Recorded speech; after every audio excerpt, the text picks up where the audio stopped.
प्रवाहावरील लक्ष्मीच्या पावलांनी ही मालिका सध्या प्रेक्षकांमध्ये चांगलीच हिट ठरत आहे। तसेच या मालिकेतील अद्वैत कलाच्या जोडीसह इतर सगळेच कलाकार आपल्या भूमिका पुरेपूर वठवण्यास यशस्वी झालेत। त्यामुळे या मालिकेतील प्रत्येक पात्र भावतंय। यातीलच एक महत्त्वपूर्ण पात्र म्हणजे सोहमची आई रजनी। त्यांची ही भूमिका अभिनेत्री लीना आठवले दातार यांनी उत्तम वठवली आहे।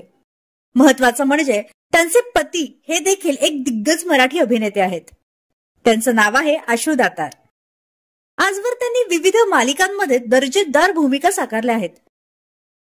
विशेष म्हणजे याआधी स्वाभिमान मालिकेत ते अक्षरच्या काकांची भूमिका साकारत होते आणि आता लक्ष्मीच्या पावलांनी मालिकेत लीना या त्याच्या काकीची भूमिका साकारत आहेत। तर तुम्हाला ही कलाकार जोडी कशी वाटली हे आम्हाला कमेंट बॉक्समध्ये नक्की कळवा।